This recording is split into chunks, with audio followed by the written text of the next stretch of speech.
नमस्कार, मैं किरण कुमारी, प्राध्यापक दर्शन शास्त्र विभाग, पटना कॉलेज, पटना विश्वविद्यालय। बुद्ध जयंती के अवसर पर आप सबों का हार्दिक स्वागत करती हूँ, अभिनंदन करती हूँ। बुद्ध जयंती के संबंध में यह धारणा है कि बुद्ध जयंती हम इसलिए मनाते हैं कि इस दिन बुद्ध का जन्म हुआ था। यह बात बिल्कुल सही है, लेकिन इसके साथ ही बुद्ध के जीवन से दो और घटनाएं उनके साथ जुड़ी हुई हैं, जिसमें पहली घटना बुद्ध का जन्म बुद्ध पूर्णिमा के दिन ही हुआ था। दूसरी, लंबी तपस्या के पश्चात गौतम बुद्ध को ज्ञान की प्राप्ति भी बुद्ध पूर्णिमा के दिन ही हुआ था। और तीसरी महत्वपूर्ण घटना कि बुद्ध पूर्णिमा के दिन ही गौतम बुद्ध को महापरिनिर्वाण, यानी उन्होंने अपने शरीर का त्याग इसी तिथि को किया था। ज्ञान प्राप्ति के पश्चात गौतम बुद्ध लगातार अपना जीवन मानव के कल्याण में समर्पित कर दिए। इसी संबंध में पटना विश्वविद्यालय के द्वारा हम सबों को यह मौका दिया गया कि हम बुद्ध जयंती के अवसर पर उनके संबंध में उनके संदेशों को आपके समक्ष रख सकें। इस संदर्भ में मैं पटना विश्वविद्यालय को बहुत बहुत धन्यवाद देती हूँ। बुद्ध के जीवन दर्शन को समझने के लिए, उनके विचारों, उनके उपदेशों से अवगत होने के लिए हमारे साथ पटना विश्वविद्यालय विभाग के दर्शन शास्त्र विभाग की विभागाध्यक्षा महोदया डॉक्टर अमिता जायसवाल मैम उपस्थित हैं। मैडम, आपका स्वागत है। बहुत बहुत नमस्कार। मैडम, 40 वर्षों से लगभग इन्होंने अध्ययन और अध्यापन का कार्य किया दर्शन के संबंध में। दर्शन की गहनता के संबंध में हम समझ सकते हैं कि मैडम को बहुत जानकारी है, बहुत इन्होंने उस पर काम किया है।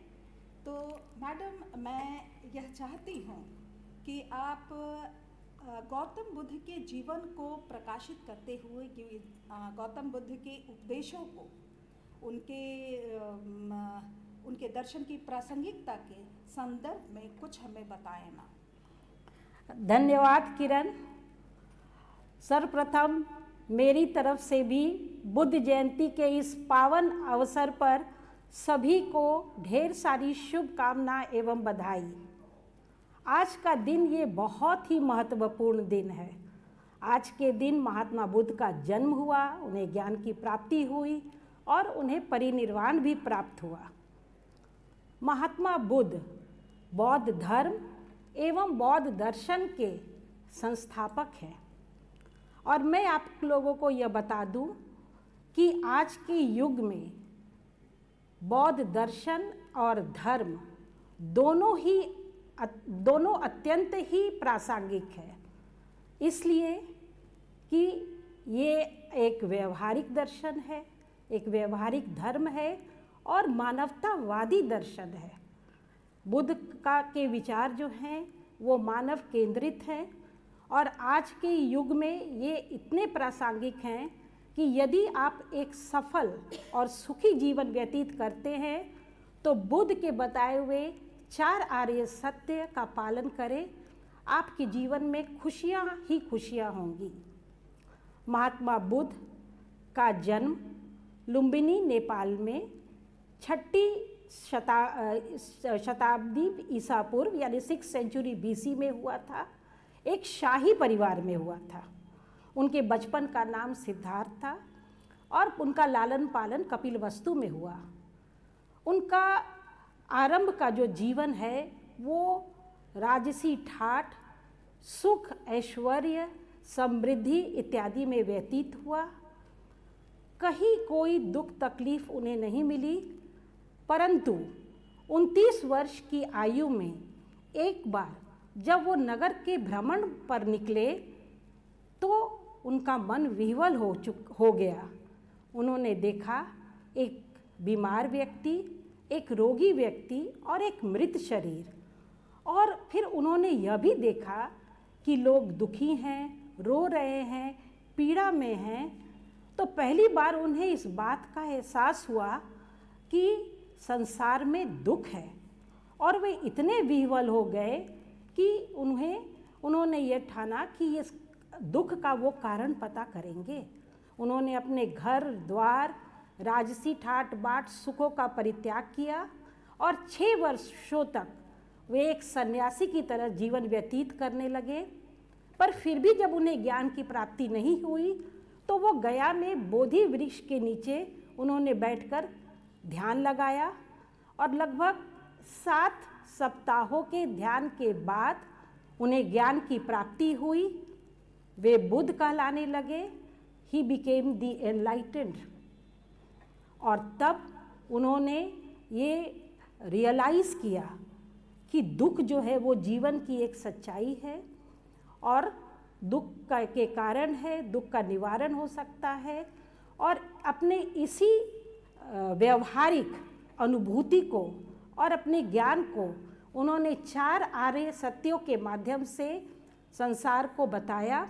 ये 4 आर्य सत्य कुछ इस प्रकार से है। पहला जो आर्य सत्य है, जिसे हम नोबल ट्रूथ भी करते हैं, 4 नोबल ट्रूथ्स ये कहलाते हैं। तो फर्स्ट नोबल ट्रूथ में उन्होंने कहा कि life is full of sufferings. जीवन दुख में है, रोग दुख में है, बुढ़ापा दुख में है, मृत्यु दुख में है, जन्म दुख में है, और इस प्रकार से जीवन में कई सारे दुख आते रहते हैं। हालांकि सुख भी है, पर सुख क्षणिक है। तो जीवन को अगर आप दुख में मान लें तो यही सच्चाई है। इस पर उनके ऊपर आक्षेप भी किया गया कि बौद्ध दर्शन जो है वो बड़ा ही निराशावादी है, पेसिमिस्टिक है। पर ये सही नहीं है, क्योंकि बुद्ध ने केवल इतना कहकर हमें छोड़ नहीं दिया कि जीवन दुख में है, बल्कि उन्होंने आगे दुख का कारण और उसका निवारण भी बताया। एक सच्चे मित्र की तरह, एक हितैषी की तरह उन्होंने हमें जीवन में आने वाले दुखों के प्रति आगाह कर दिया, और फिर उस दुखों से छुटकारा पाने का उपाय भी बताया। इसलिए हम ये कह सकते हैं कि pessimism in Buddhism is initial not final. तो निराशावाद आरंभ की चीज़ है, अंत की नहीं। फिर दूसरे आर्य सत्य में उन्होंने बताया कि दुखों का कारण है, there is a cause for sufferings. उन्होंने कहा कि जब हर घटना का कारण होता है तो हमारे जीवन में जो दुख घटते हैं उसका भी कारण है। और उन्होंने फिर बताया कि दुख के एक नहीं बल्कि 12 कारण हैं, और वो कड़ी के रूप में एक दूसरे से बंधे हुए हैं। जैसे उन्होंने बताया कि जैसे हमारे जो दुख है, तो उन्होंने उसके लिए एक शब्द दिया, जरा मरण। जरा यानी कि बुढ़ापा, मरण यानी कि मृत्यु, यानी कि दुख समुदाय ये हो गया।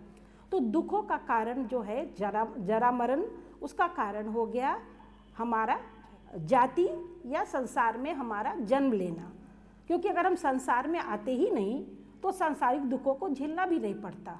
पर जन्म होता है, उसका क्या कारण है? तो उसका कारण है हमारा भव, यानी कि हमारी जन्म लेने की इच्छा। और जन्म लेने की इच्छा का कारण क्या है?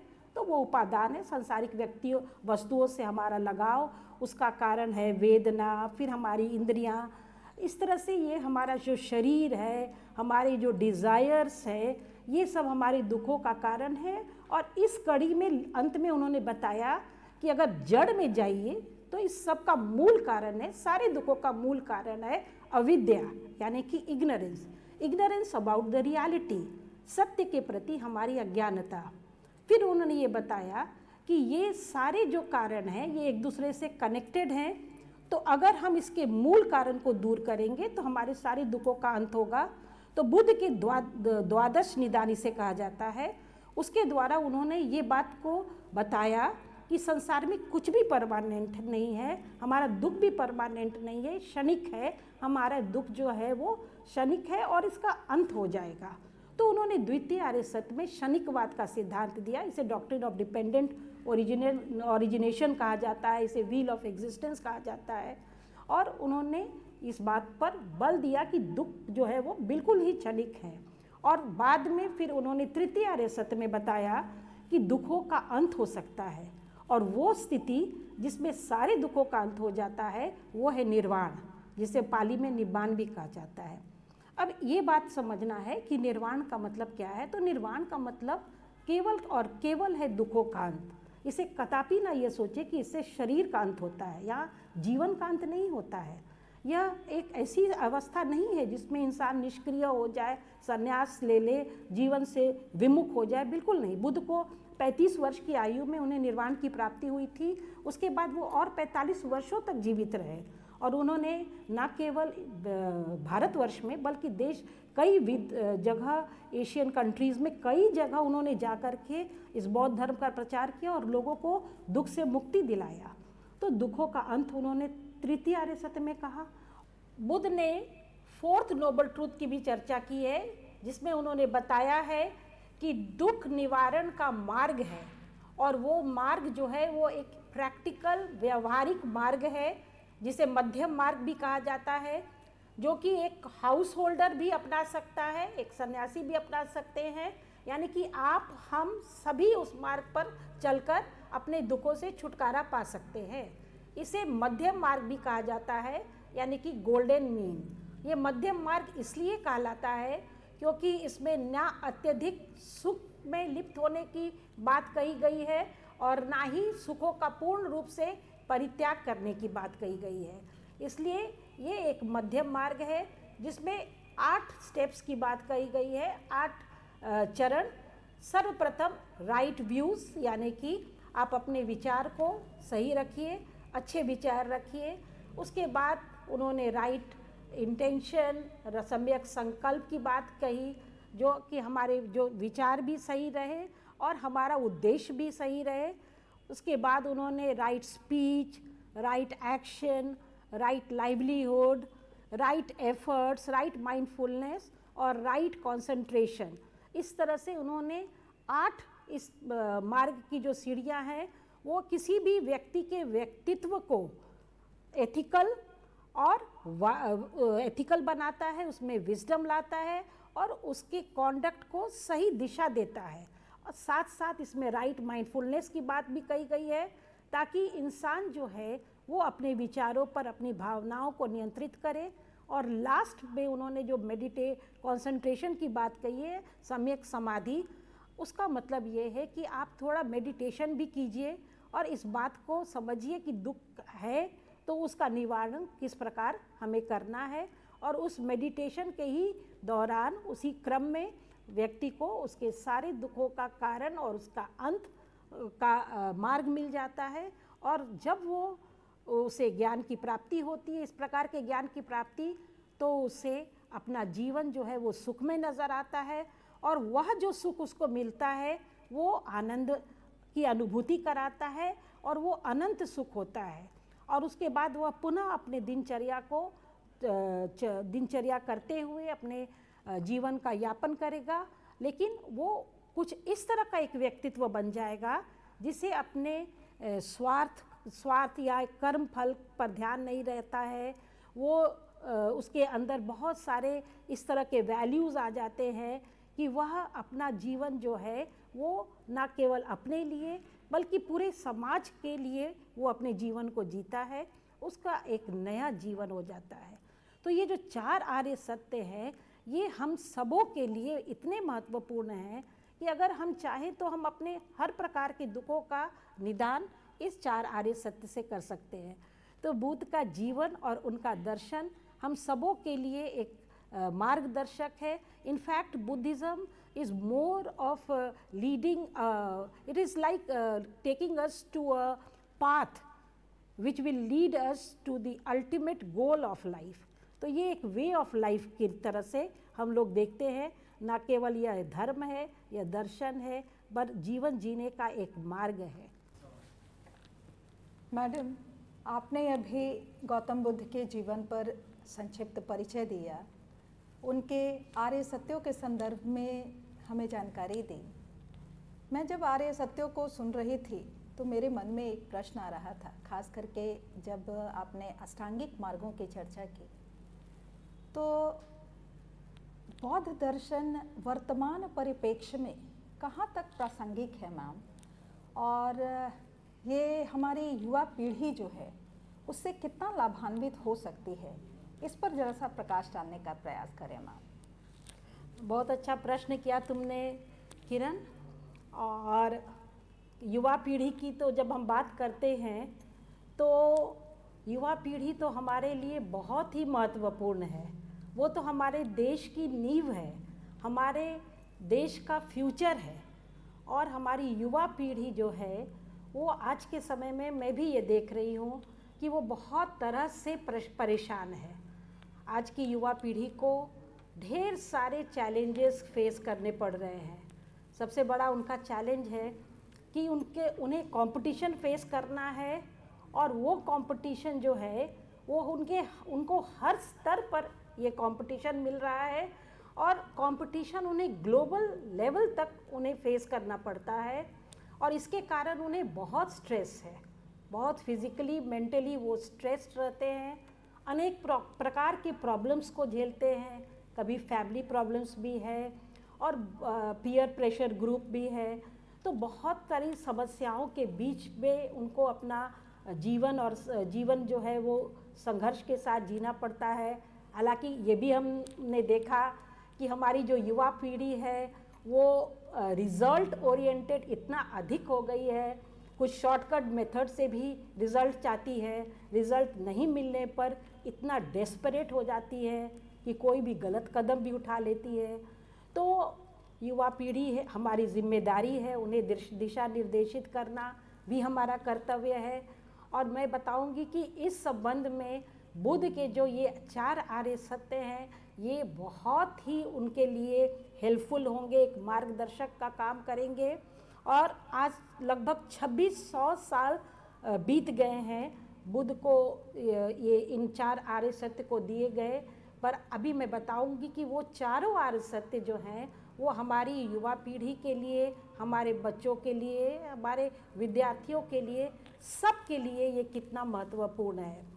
तो जैसे और एक बात और है कि बुद्ध स्वयं भी युवा के लिए चिंतित थे।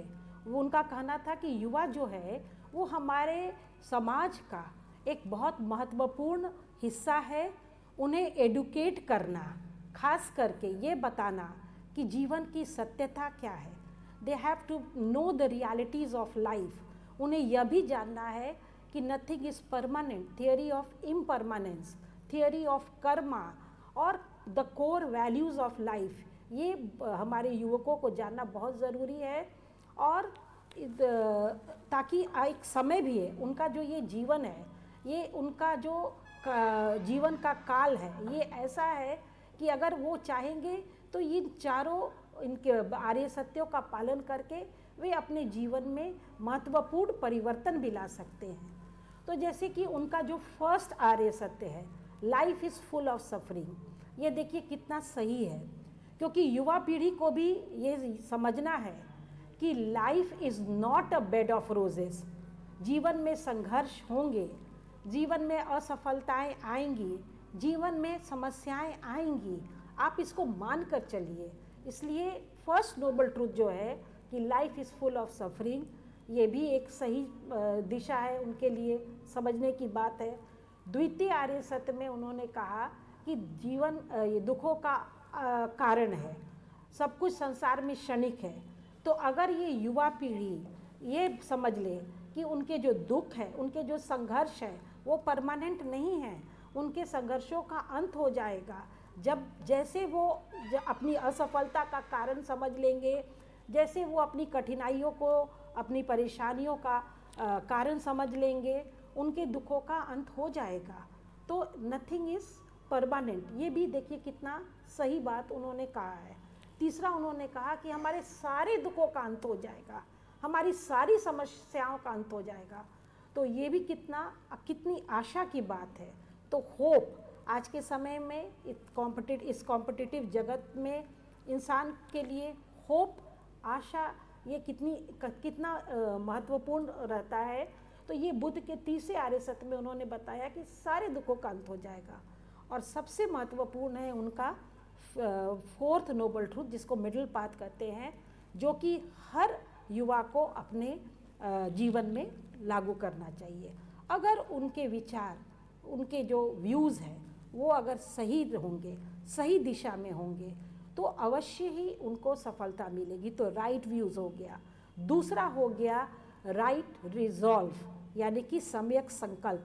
अगर उन संकल्प लेते हैं, अगर उनकी ये दृढ़ उनमें विश्वास है, अपने में दृढ़ विश्वास है कि मैं ये कर लूँगा और इस रास्ते पर मुझे चलना है, तो भी उन्हें सफलता मिलेगी। उनके वाक अच्छे होंगे, उनका कॉन्डक्ट सही होगा, एथिकल होगा, जीवन यापन करने का उनका तरीका जो होगा वो ईमानदारी का होगा, सच्चाई का होगा। और वो अगर राइट एफर्ट करेंगे, राइट माइंडफुलनेस रहेगा और कंसंट्रेशन करेंगे, मेडिटेशन करेंगे, योग करेंगे, तो मुझे पूरा विश्वास है कि हमारी युवा पीढ़ी को कहीं कोई असफलता नहीं मिलेगी। कहीं भी वो लाइफ में अपने जब चाहे वो संघर्ष से सफलता की ओर जा सकते हैं, उनका जीवन सुखमय हो सकता है। और सबसे बड़ी बात जो बुद्ध ने कही, आत्मदीपो भव, be a light to yourself, यानी कि हर इंसान, चाहे वो युवा हो या कोई भी एज ग्रुप का हो, अगर वो ये बात समझ ले कि वो उसका जो ज्ञान का दीपक है, या फिर वो जो अपनी असफलता का कारण ढूंढ रहा है, वो और कहीं बाहर नहीं है, वो खुद उसके अंदर है। उसके अंदर वो दीपक है, वो ज्ञान की ज्योति है, और उसी ज्योति से, उसी आत्मा की शक्ति से वो अपनी असफलताओं को सफलता में बदलकर अपने जीवन को सुखमय बना सकता है। इसलिए बुद्ध के ये जो 4 आर्य सत्य हैं, ये हमारी युवा पीढ़ी के लिए बहुत महत्वपूर्ण है। साथ में मैं ये बता दूं किरण कि मैं यह भी सोचती हूँ कि ये जो 8 फोल्ड पाथ है, अष्टांग मार्ग, उसके हर जो स्टेप्स हैं वो आज हमारे लीडर के लिए भी बहुत ज़रूरी है। आज वो हमारे देश का, चाहे वो लीडर हो या कोई संस्था का लीडर हो या फिर किसी बिजनेस हाउस का वो CEO हो, हर जगह अगर आप लीडरशिप इसमें है, लीडरशिप के प्लेस पर है, तो ये जो 8 फोल्ड पाथ ऑफ बुद्धा है, ये आपकी लीडरशिप को इफ़ेक्टिव बनाएगा, बैलेंस बनाएगा और वो सही दिशा देगा। क्योंकि एक लीडर का काम है राइट व्यू, यानी कि राइट विजन। जहाँ वो इसका जिस संस्था का लीडर का विजन, नेतृत्व वो सही दिशा में होगा, उसके विचार, उसके संकल्प सही होंगे, और उसके वाक में जो है वो कुछ ऐसी बातें होगी कि लोग उसकी तरफ आकर्षित होंगे, उसका निर्णय सबके हित के में होगा, वो राइट एफर्ट करेगा, राइट माइंडफुलनेस रहेगा। तो एक लीडर जो है वो भी अपने जीवन में बहुत सफल होगा, और साथ साथ उसके साथ जितने भी उनके अनुयायी हैं या फिर उनके अंदर में सबॉर्डिनेट्स जो काम कर रहे हैं, या अगर देश का लीडर है तो जनता है, वो सबका जीवन वो सुखमय कर सकता है। सिर्फ बुद्ध के अगर 8 फोल्ड पाथ के सारे गुण उस लीडर में हो। तो कहने का मतलब यह है किरण कि बुद्ध के विचारों की प्रासंगिकता, उनके चारों आर्य सत्य बहुत सही हैं और बहुत प्रासंगिक है। प्रथम 3 आर्य सत्य को समझना है, वो समझने की चीज़ है। और जो 4th नोबल ट्रूथ है, जो अष्टांग मार्ग है, उसको हमको अपने जीवन में उतारना है। क्योंकि अगर वही एक मार्ग है जो हमारे जीवन को दिशा निर्देशित भी करेगा, जीवन में सफलता लाने में सहायक होगा, जीवन की हर कठिनाइयों, असफलताओं से हमें छुटकारा दिलाएगा। तो बुद्ध के आर्य सत्य, आज बुद्ध जयंती के अवसर पर अगर हम ये संकल्प लें कि हम भी बुद्ध के चारों आर्य सत्य का चिंतन, मनन और अपने जीवन में उसका पालन करेंगे, तो मैं ये दावे के साथ कह सकती हूँ कि न केवल हमारा बल्कि हमारे संपर्क में जो भी आएंगे, जहाँ भी हम इन विचारों का प्रसारण करेंगे, तो वहाँ भी ये खुशियाँ और सुख आएगा और शांति आएगी। देखिए, आज के समय में पूरे वर्ल्ड में अगर किसी चीज़ की आवश्यकता है तो वह है पीस, शांति, सुख, क्योंकि समृद्धि हर तरह से हो रही है, डेवलपमेंट हर तरफ से हो रहा है। टेक्नोलॉजी के क्षेत्र में जहाँ भी हम बहुत आगे बढ़ रहे हैं, पर फिर भी हम खुश नहीं हैं, सुखी नहीं हैं, हमारे जीवन में शांति नहीं है। तो हमें शांति चाहिए, और इसमें बुद्ध के जो 4 आर्य सत्य वो बहुत कारगर होंगे। इसलिए आज के दिन मैं सबको यही संदेश देती हूँ कि आप किसी भी धर्म के क्यों ना हो, पर आप बुद्ध के इन 4 आर्य सत्य को जानिए, समझिए, और अगर आप चाहें उस पर चल सकते हैं। वो कुछ भी नहीं है, वो एक it is just a way of life. It is, don't take it as anything else but only as a way of life. तो इसी के साथ मैं धन्यवाद करती हूँ सबों का जो आज के इस कार्यक्रम में शामिल है। पर्दे के सामने किरण है, पर्दे के पीछे बहुत सारे लोग हैं, और विशेष रूप से धन्यवाद देना चाहती हूँ पटना विश्वविद्यालय का, और इस डिजिटल स्टूडियो को बनाने में मुख्य योगदान जिन लोगों ने दिया है, प्रोफेसर अतुल आदित्य पांडे और उनकी पूरी टीम, और साथ साथ हमारे वाइस चांसलर को भी, कि ये बड़ी अच्छी उपलब्धि है। और आगे भी इसी तरह के बहुत सारे कार्यक्रम होते रहेंगे, बहुत सारे रिकॉर्डिंग्स जो है होंगे विभाग और विभाग के शिक्षकों और छात्रों के द्वारा। और ये जो है हमारा संदेश है, या फिर हमारे जो पढ़ाई के कंटेंट है, वो ज़्यादा से ज़्यादा लोगों तक पहुँचेंगे। इसके साथ फिर से एक बार सबों को बुद्ध जयंती की शुभकामना और बधाई। धन्यवाद। बहुत बहुत धन्यवाद मैम। आपने बुद्ध के 4 आर्य सत्यों को हमारी युवा पीढ़ी से जोड़ा मैम, और हमारे युवा जो जिस दौर से गुज़र रहे हैं, जहाँ इतना कंपटीशन है, इसमें निश्चित रूप से बुद्ध का जो प्रथम आर्य सत्य आपने बताया कि जीवन दुखमय है, तो उन्हें बुद्ध का यह निराशावादी दृष्टिकोण से उबरने में द्वितीय आर्य सत्य और तृतीय आर्य सत्य मदद करता है। तो हमारी युवा पीढ़ी अगर इस पर चले, इसे अपने जीवन में उतारे, तो निश्चित रूप से हताशा कहीं नहीं है। हमारे युवा निश्चित रूप से अपने लक्ष्य को प्राप्त करेंगे, अपने आदर्श को प्राप्त करेंगे, और अपना जो चतुर्थार्य सत्य है उसमें अगर अपने जीवन में उतार लेते हैं, तो नैतिक शुद्धता से युक्त व्यक्ति निश्चित ही समाज में एक सफल व्यक्तित्व रखेगा। ऐसा बुद्ध का दर्शन हम सबों को बताता है।